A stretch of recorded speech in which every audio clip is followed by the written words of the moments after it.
Did you ever ponder the value of the company you work for, the civil service you consult, or the association you make donations to? Not in the financial sense, no. The question is, are those organizations valuable for society at large? And hereby valuable for you?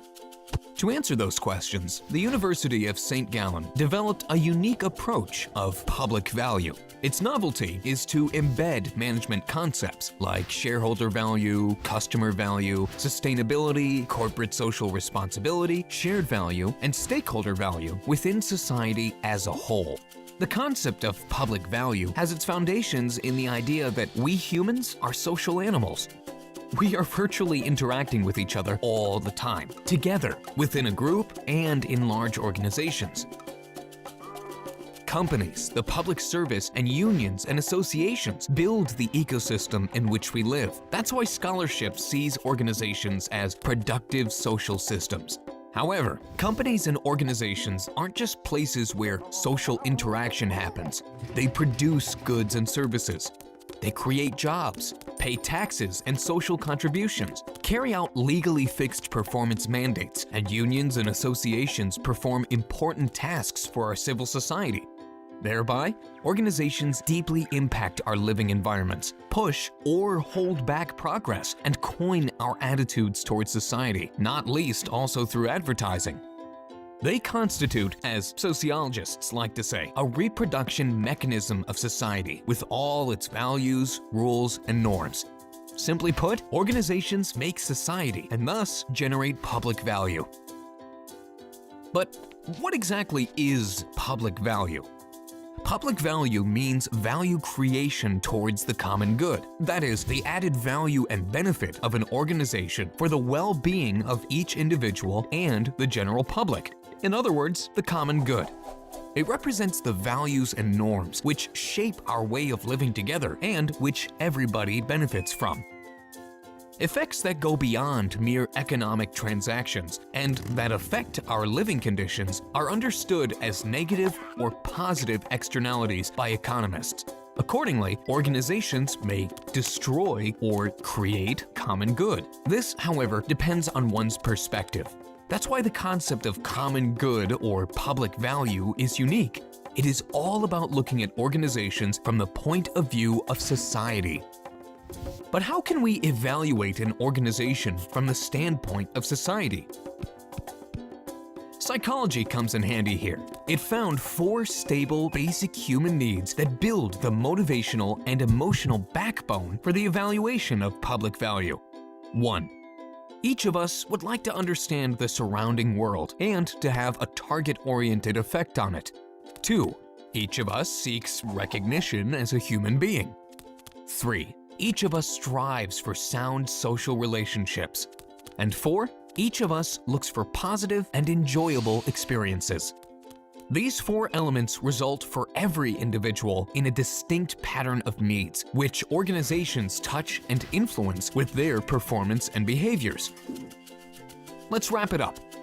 The concept of public value does not understand the value creation that an organization seeks to generate as a mere material thing, but as a motivational and emotional one that is anchored in our awareness. So, it's all about the images in our minds.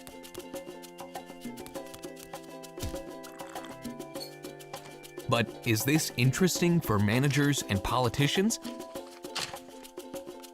Yes. Various organizations think about their contribution to the common good through their core businesses or performance mandate. Fresenius Medical Care, for example, wanted to know the social appraisal of their dialysis clinics. Swiss insurance company Mobiliar analyzed the potential effects of a corporate acquisition on their public value. The football club FC Bayern Munich examined the challenges of its growth strategy for its public value. And the German Federal Employment Agency, one of Europe's biggest civil services, tried to find out which contribution to the common good legitimizes its reason of being. Now, how exactly were these organizations able to measure their contribution to the common good? The University of St.Gallen developed 2 methods to analyze public value. Both focus on the 4 basic human needs. 1. The Public Value Scorecard. 2. The Public Value Atlas. The public value scorecard focuses on 5 questions. 1. Is it profitable? 2. Is it useful? 3. Is it decent? 4. Is it politically acceptable? And 5. Is it a positive experience? Keeping these 5 questions in mind when making management decisions allows us to think beyond the profitability of the company and take into account the 4 basic human needs. Not everything always fits neatly, however. A management's initiative, for example, could be profitable and useful, but at the same time neither decent nor politically acceptable. It also may be legal, but not legitimate yet. The second method is termed the Public Value Atlas. In this case, the general public is directly asked what public value an organization creates. Similar to customer surveys, it is possible to gather management information at the heartbeat of society. An organization is able to better understand for what it is esteemed for and for what it isn't, if its actions are perceived as legitimate, and if its efforts have a positive impact on the public.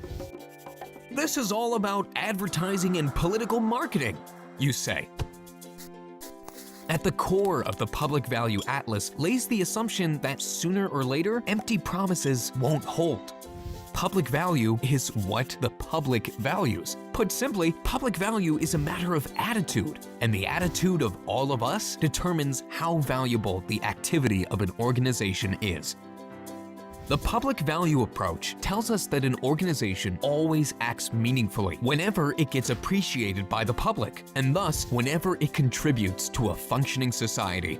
It helps to scrutinize management decisions against their compatibility with the common good. It fosters a new understanding of value creation that combines hard and soft factors, and it makes it possible to evaluate the performance of an organization in a new way. Public value matters for all of us, management, society, and you.